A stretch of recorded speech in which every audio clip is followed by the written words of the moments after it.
مبارک وی حج ته روان وم نه حج مې وکړه د بیت الله د حج نه را روان وم زیارت د قبر د نبي صلی الله علیه وسلم ته تلم په لاره کې مې چې لرې وکتل چې ګورم یوه تور غوندې چې شی ښکاري تیاره وه چې ورنږدې سومه یوه زړه ښځه ده او کالیم د وړۍ اغوستې ټیکری هم د وړیو ده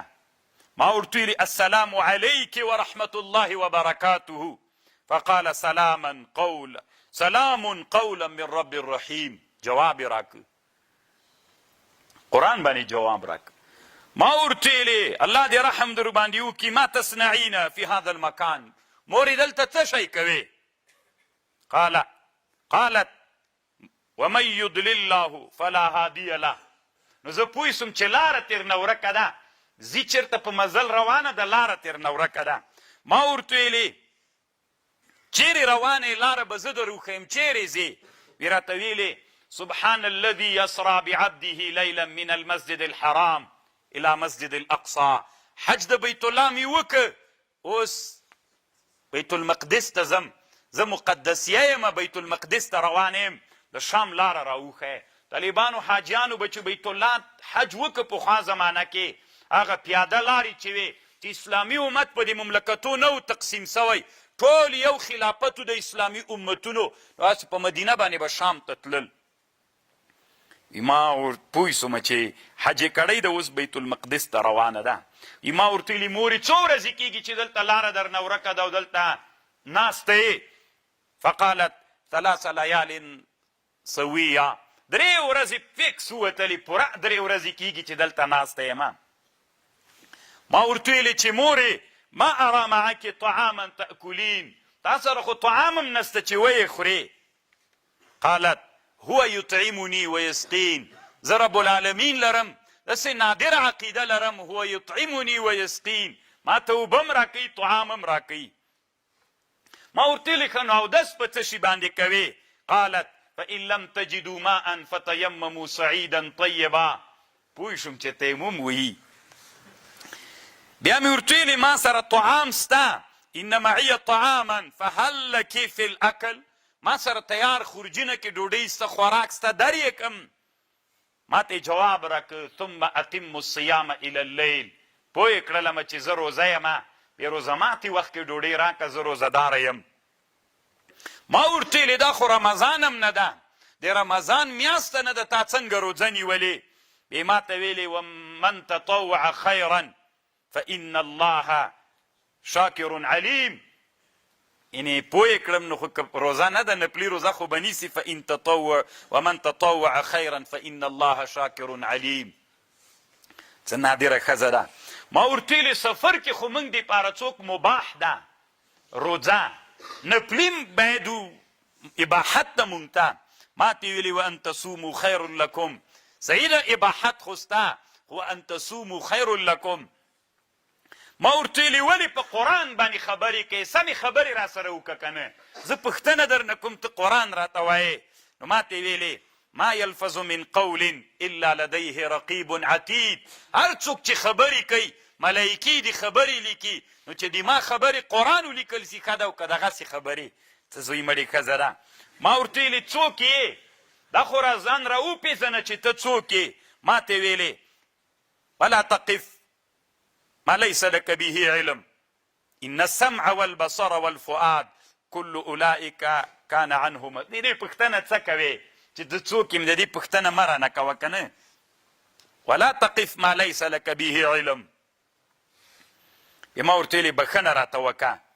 زه دا مې چټي دا پوښتنه درنه وکړه بښنه راته وکړه دې راته ویلې لا تثریب علیکم اليوم یغفر الله لکم الله دې عیب نسته په تاسې باندې باک نسته الله دې بښنه درته وکړي ما اوښه ورته راوستله داسې مې ورته کېنوله چې ته په اوښه وخېځه اوښه باندې چې ښځه کیني ضرور دا کالي راپورته کېږي نو ما ته څه وایي ما ورته ویلې زه به اوښه کېنومه ته پې باندې کېنه زه به اوښه کش کم روانه به یې کم قیادت به د اوښې وکم خوښه دې ده دا څه راته وایي وما تفعلوا من خیر یعلمه الله کوم کار چې تاسې د خیر کوئ الله علم پې لري یعنې معنا رای وله اوښه مې کېنوله چې دا څنګه زه چې ورته را روانه سوله سپرېدله ما ته یې ویلې قل للمؤمنین یغضوا من ابصارهم مسلمانانو ته وایي سترګې پټې کوي ځکه زه پردی ښځه یم اوښه باندې چې خیزم نو دا کمیس به داسې راپورته کوم ما سترګې پټې کړلې نو په دې وخت کې دا اوښه داسې لږ هغه غوندې سوله چې دا وغورځېږي نو دې ویلې وما اصابکم من مصیبة فبما کسبت ایدیکم اوښه مې روانه کړله نو دې ویلې سبحان الذي سخر لنا هذا وما كنا له مقرنین وانا الى ربنا پړی مې راواخیسته طالبانو داسې مې دا اوښه یو عادت لري چې شعر چې ورته وایې ډېره مستیږي ښه مزل کوي ستړیا یې ورکېږي چې روانه مې کړه لږ اوښه تیزه روانه سوه وی دې غږ رات پسې وکړه واقصد فی مشیک واغضض من صوتک لږ کرار ځه په زور چیغې مه وهه لږ کرار غږې هغه کوه دا حدا ورته کوه بیا زه وایي که راسم ځان سره مې داسې شعر ویلی که نه سړی ځان سره بنګېږي سفر کې اوږده مزلونه وي ما ته څه وایي فقرأ ما تیسر من القرآن شعر څه کوي قرآن ووایه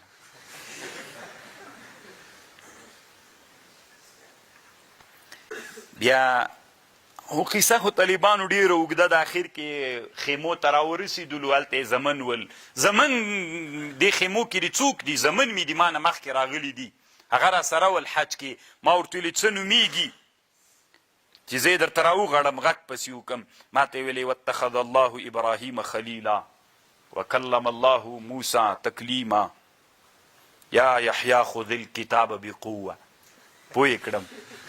یو موسی نومیږي یو ابراهیم نومیږي یو یحیا نومیږي غږونه مې پسې وکړل داسې ښایسته ښایسته هلکانو راووتل